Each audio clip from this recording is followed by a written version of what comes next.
Formando una ciudadanía libre y democrática. Libertas. www.libertas.uy presenta ¿En dónde estamos? Un periodístico libre y democrático.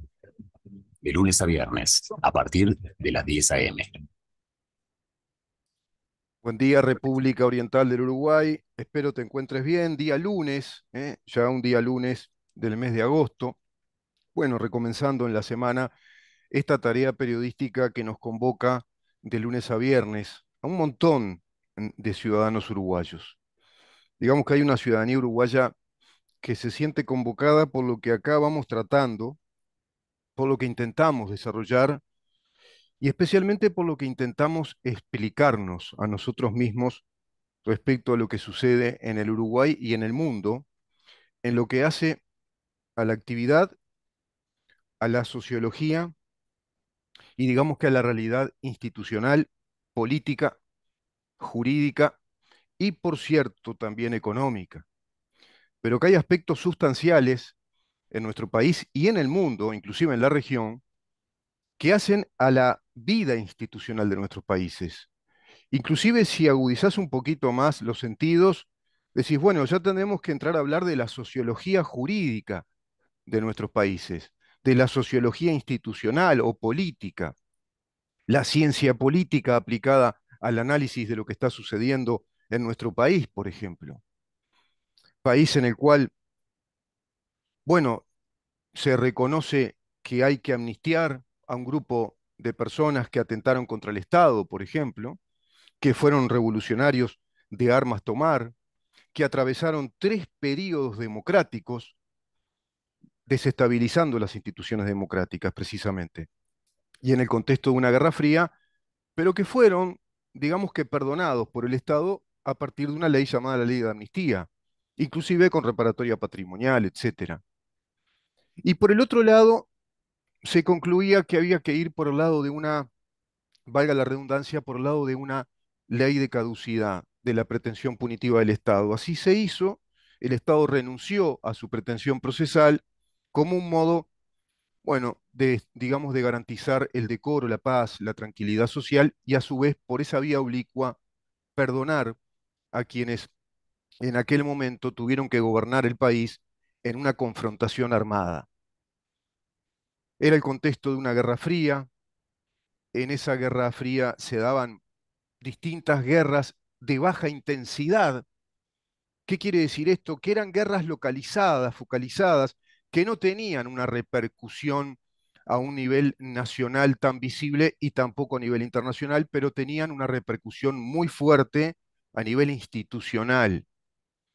Y por supuesto que iba incrementándose la violencia, la escalada armamentística inclusive, en Argentina, acá en Uruguay, al extremo de que sí, que comenzó a tener una intensidad social ya muy marcada. Es evidente que todo eso ocurrió antes de la llamada dictadura y durante la dictadura del golpe de Estado, y luego se sale negociándose hacia una nueva etapa democrática. Y en estas nuevas etapas democráticas, digamos que se rompe la balanza.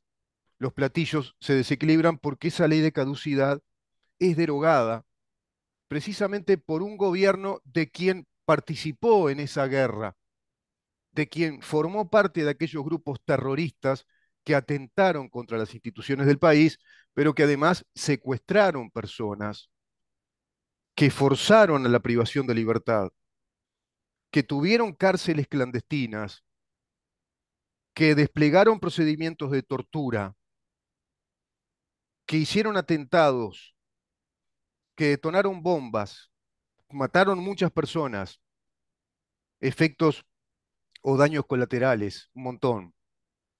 Y precisamente ese agente revolucionario, ese terrorista de aquel entonces, llamado José Mujica Cordano, siendo presidente de la República Oriental del Uruguay, es quien va a facilitar todo el proceso, si vos querés, toda la sociología del poder político para que caiga la ley de caducidad. Ya analizamos eso desde el punto de vista jurídico. Vamos a los aspectos más sociológicos, más políticos sociológicos.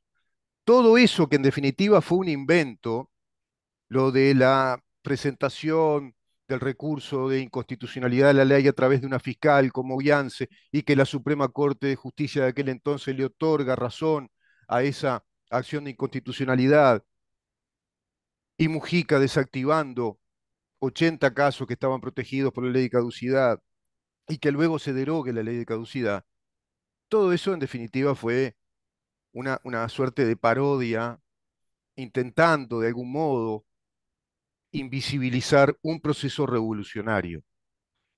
Digo de algún modo intentando invisibilizar porque se le quiso dar un ropaje jurídico institucional, ante lo cual la otra parte o el otro sector de nuestro sistema político estaba absolutamente ausente respecto al proceso sociológico de esta revolución permanente que se va desarrollando en Uruguay, como así en otros países, en algunos con más, en otros con menos visibilidad. Lo cierto es que se emprendió un camino después de la apertura democrática, que es el camino gramsciano de la revolución marxista. Podemos decir que hoy estamos en un país atravesando distintas etapas de una revolución marxista gramsciana o de un marxismo cultural, y se lo ve en un montón de aspectos del país. Por supuesto, los que ya analizamos, los aspectos jurídicos, el sistema judicial, nuestro sistema de justicia es absolutamente neoconstitucionalista. Una de las teorías de la filosofía jurídica y del concepto de justicia que obedecen a los principios de Antonio Gramsci. Así, por ejemplo, la instrumentación a nivel internacional, en escalada internacional, de lo que es ese movimiento LGBTQ, bueno, es una manera de implementar el concepto revolucionario de Antonio Gramsci respecto a los bloques hegemónicos que tenían que trascender inclusive la vieja idea de Carlos Marx de romper con el bloque hegemónico dominante de las clases capitalistas a través de la clase obrera. Esa lucha de clases entre la clase obrera y la burguesía que planteaba Marx, en Antonio Gramsci se va a ampliar como concepto respecto a clases o grupos sociales dominados por la hegemonía capitalista, por el dominio de los capitalistas en esa clase, digamos, del poder.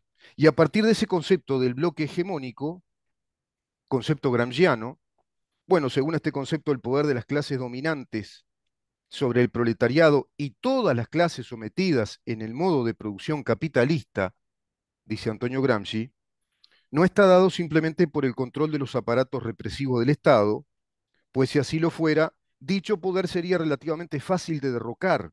Dicho poder está dado fundamentalmente por la hegemonía cultural, dice Gramsci.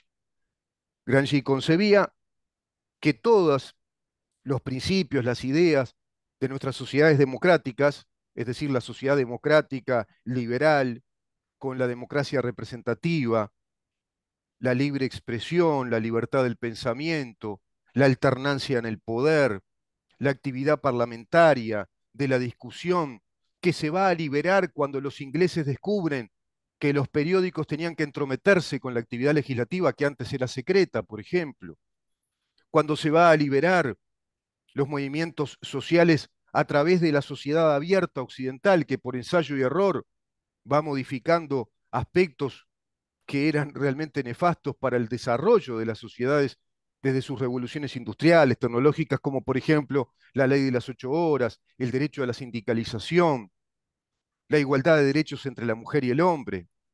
Todo eso es producto de la sociedad liberal, democrática, liberal y el Estado de Derecho, al cual Gramsci critica fuertemente y al cual acusa de culpable desde una hegemonía cultural de la clase dominante, la clase capitalista burguesa.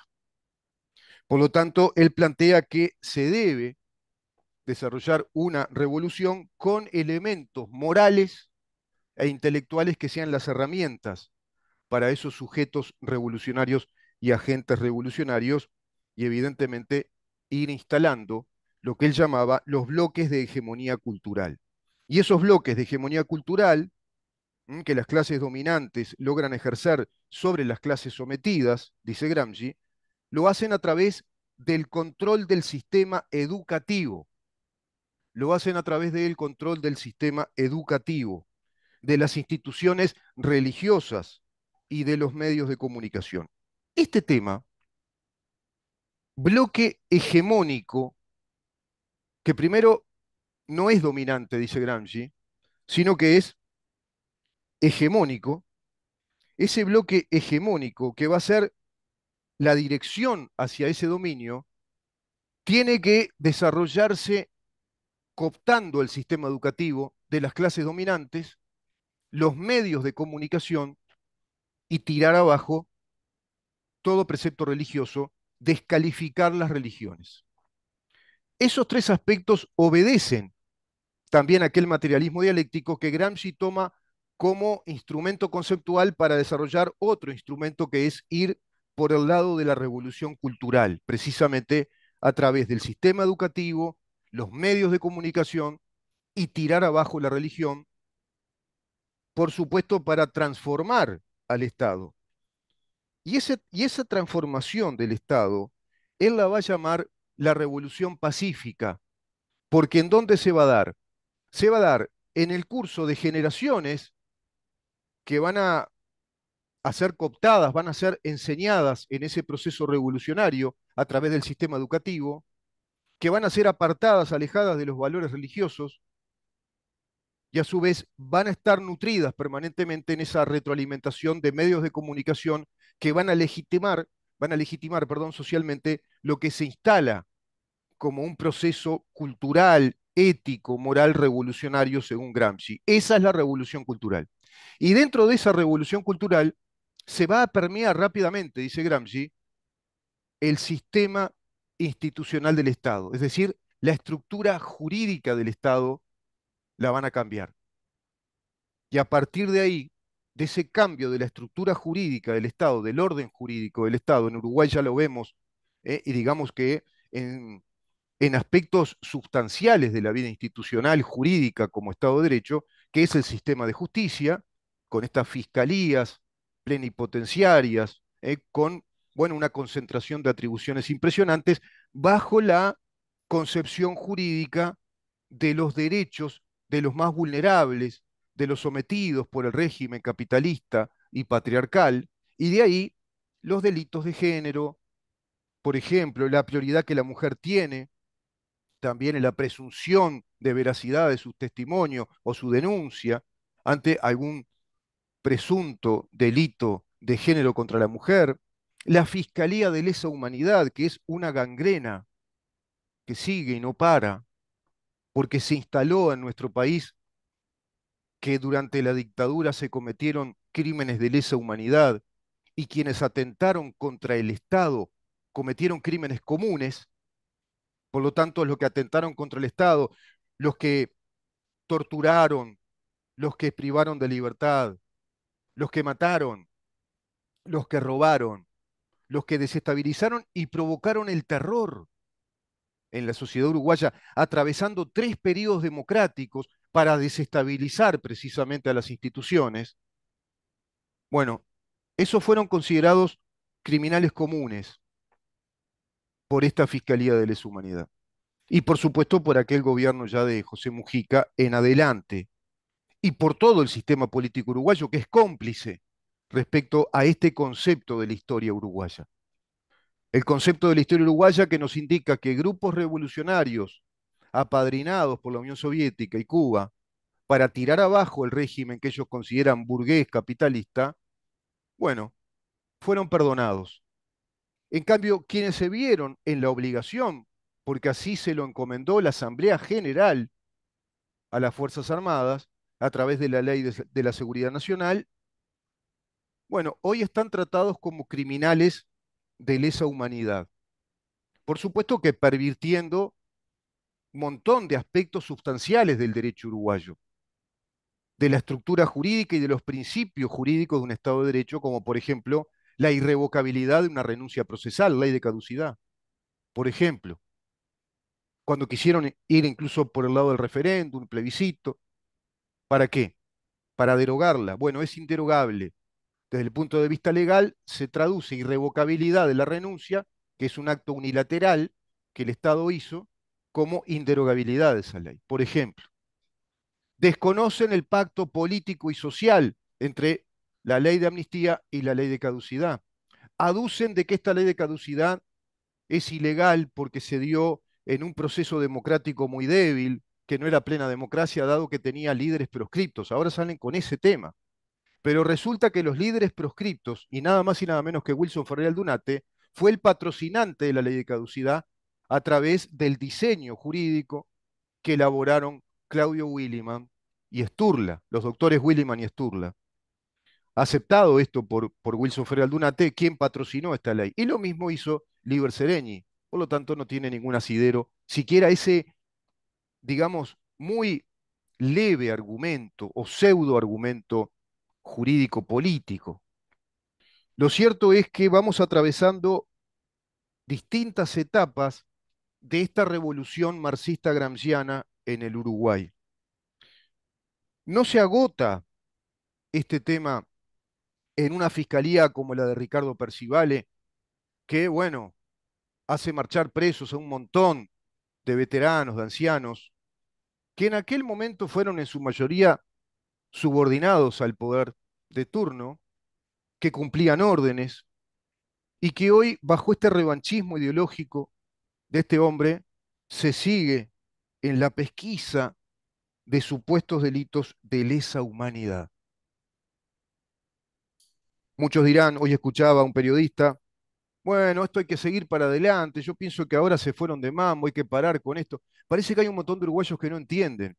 Y parece que se comieron el verso de que Uruguay sigue hacia adelante, pero hay un sector de la población que está detenido en esto, y hay que terminar con esto, y hay que terminar con esto de los desaparecidos. Parece que no entienden que el argumento de los desaparecidos, que el argumento de esta Fiscalía de Lesa Humanidad es el argumento revolucionario gramsciano que está convalidando en los hechos que ellos mismos provocan el relato revolucionario que han introducido ya hace más de una década y que sigue su curso, porque esto sigue en nuestros planes educativos. ¿Entienden cómo se va enrabando toda la estructura revolucionaria del marxismo gramsciano?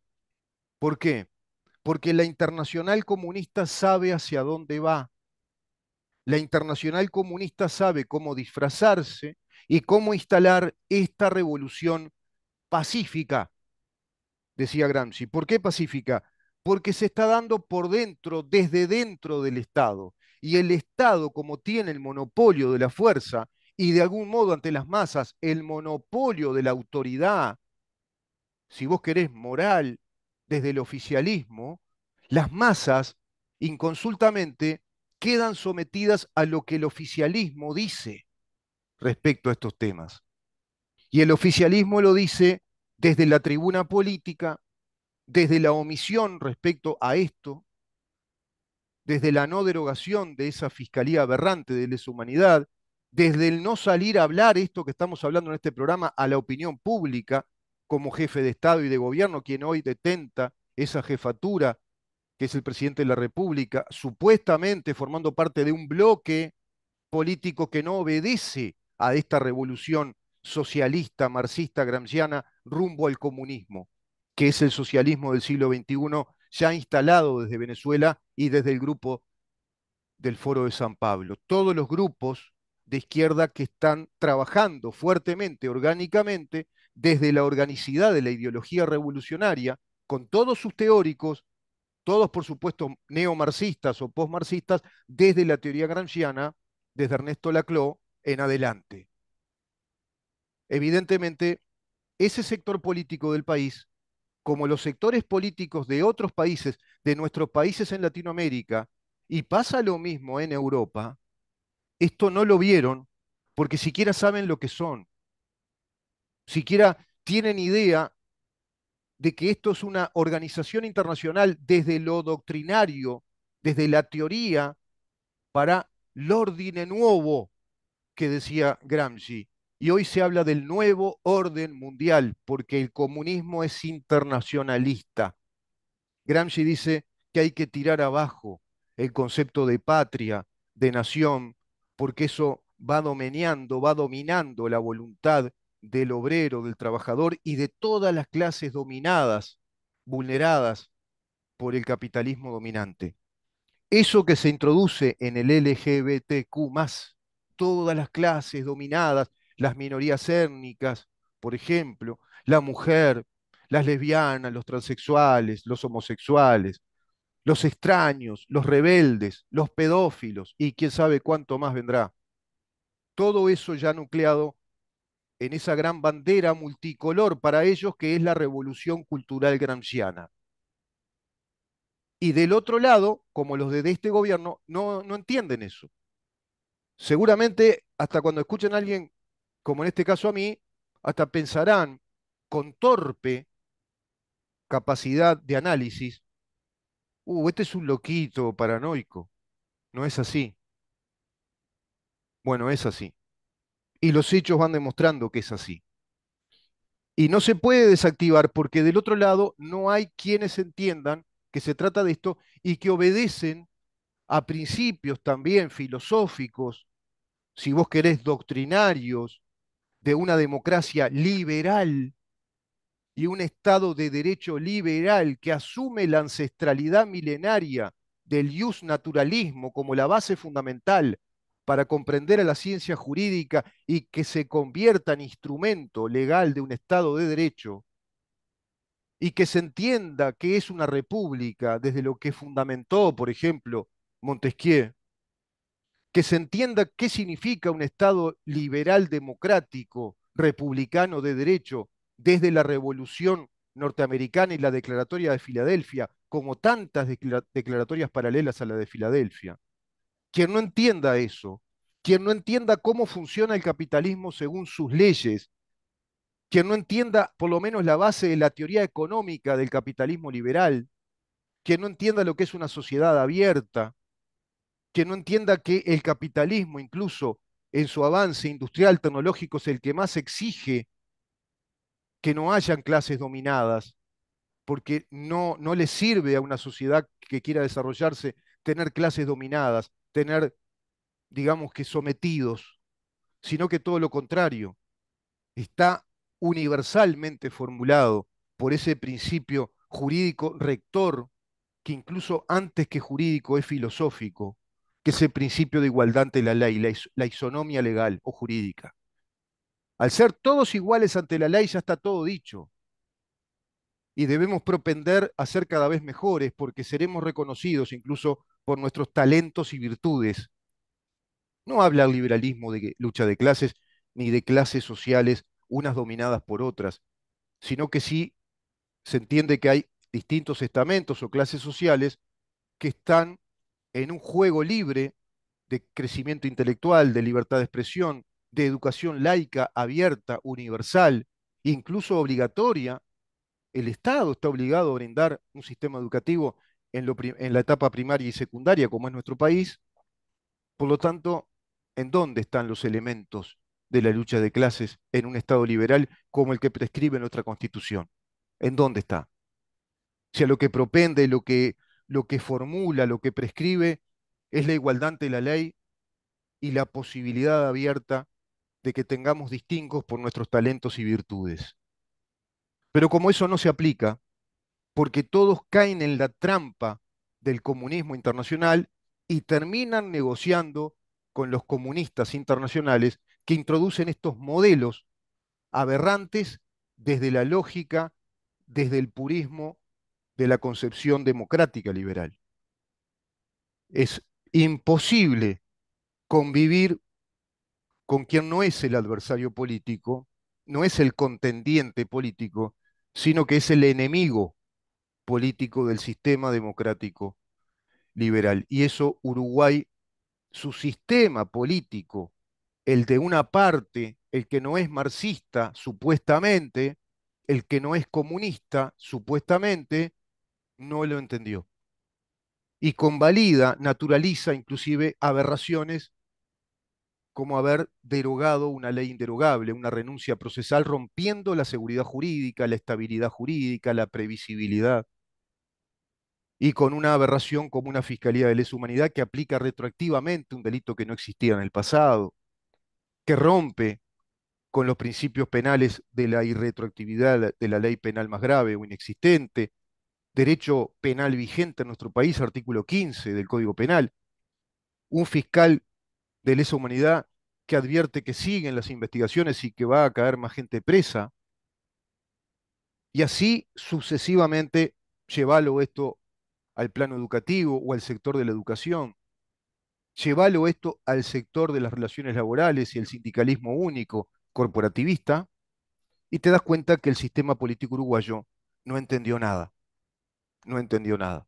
Por lo tanto, es muy difícil que pueda, no solo difícil, es imposible que se haga sustentable el desarrollo en plenitud de una democracia liberal y de un Estado de derecho democrático liberal que sea a su vez una nación soberana. Vamos a una pausa, Ramón, y continuamos.